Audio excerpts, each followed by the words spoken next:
Continue. Okay, I think it's recording. Yeah. So our presentation is based off of a sexual assault case with the Chicago Blackhawks. My name is David Russo. And I'm Nestor Hernandez.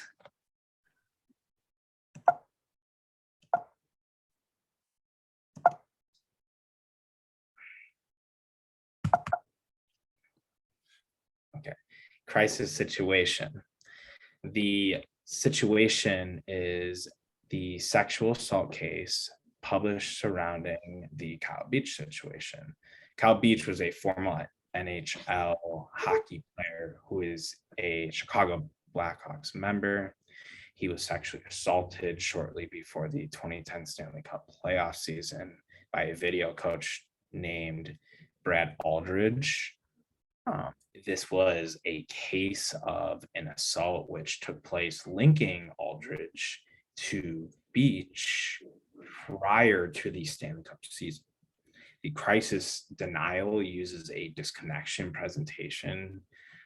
This scenario, there was a focus making light of the situation and attempting to bypass the responsibility, with the head coach saying to the media, "It is none of anyone's business."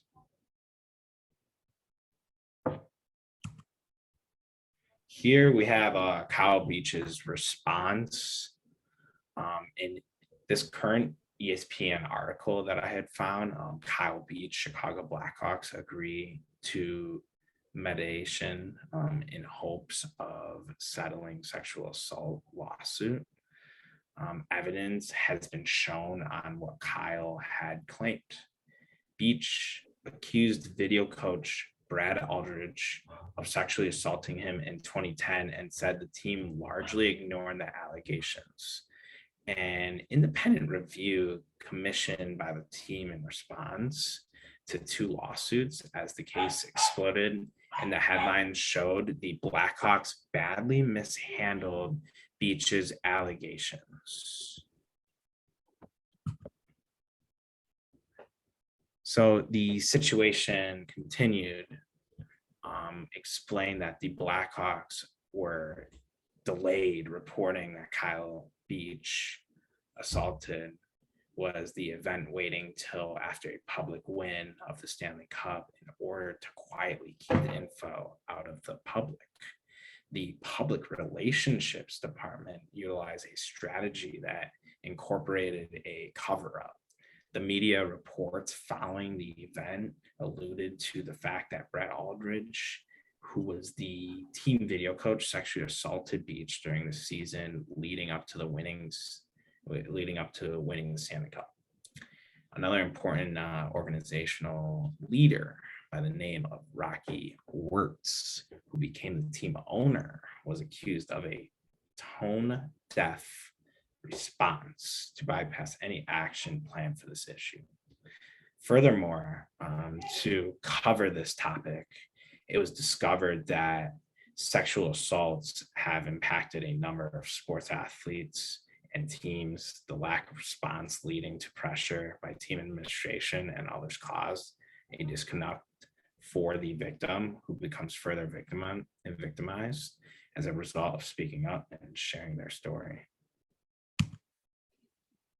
The crisis response with the issues, there's three major ones that affect the situation. The first one would be public strategy. This one is because of the legal matter with the team and the players and the officials involved in the situation. It is also a corporate and an internal crisis. This is because the situation was managed poorly, which resulted in the legal action against the team. It was also a player's personal crisis because the player was ultimately sexually assaulted, which caused harm to the player. So here we have our crisis management team, standing for CMT. We have the business operations, Jay Blunk, he works in that facility. The hockey operations, Al McLassick, he's the senior director of hockey admin. Kevin Cheveldayoff, assistant general manager. We have the head coach, Joel Quinville, shown in this photo right here, showing the Stanley Cup. We have the assistant coaches, mental skills coach, Jim Gary, the human resources and legal. No one was mentioned in that report. John McDonough, he was the president of the Blackhawks and oversaw the organization. And right here, feel free to check out this source.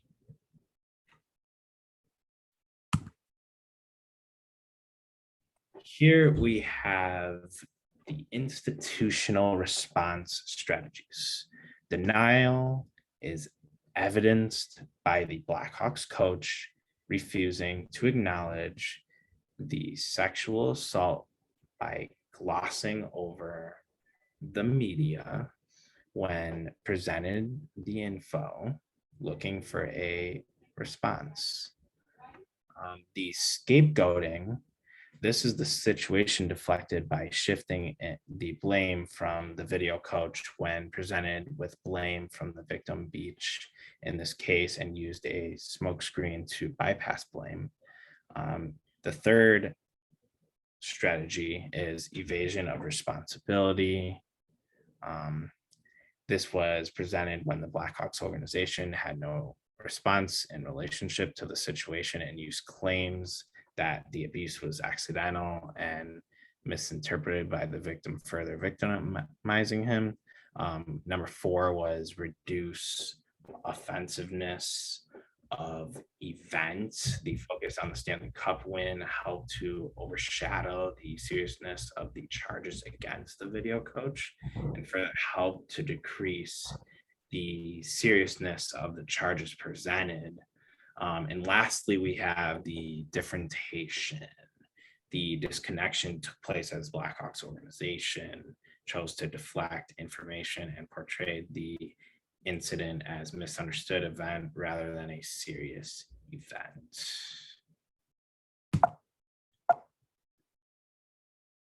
And then our crisis management team plan that we would do if this situation was handed over to us. The first one and foremost would be the mortification, so admitting fault to the situation and offering any resources that we can to the player and any of the team. The steps that we would follow or the timeline that we would kind of go by would be the human resources and legal aspect. We'd look into what legal action applies and what doesn't to the specific situation with the policies that we have in place. I think the big HR aspect of this would be to fire anyone who was directly involved in the situation or knew about the situation, say like the assistant coach or one of the other teammates that didn't come forward. I think this is a big issue because if you know that something is wrong in the organization, I believe that you should be able to speak your mind and get that situation handled. I think we would look at the business operation to look at how this may affect the team business-wise. So the loss in tickets, backlash that the team may get, maybe any other related instances relating to the business operations aspect of it. So like less fans and things like that. And then look into the hockey operations of it. Why was this situation not handled correctly? Why weren't people told about the situation until after they had won the Stanley Cup? Why and what went wrong in this situation, and then also the team as a whole. Look into each of them themselves, maybe even have meetings with all of them individually and see what they think will arise by the situation or what will happen, what is happening to the team currently that needs to be addressed or fixed so that something like this doesn't happen again.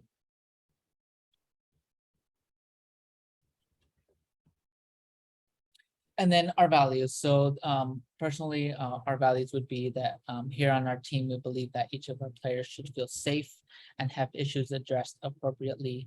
Our team will comply with with the appropriate authorities moving forward in this specific situation.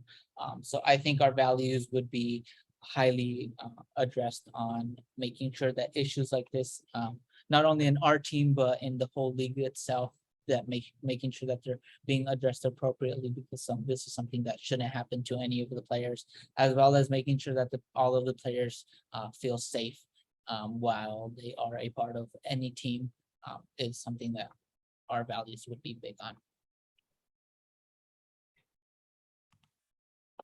And then lastly, this is our works cited page. This is where we found and got all of our information.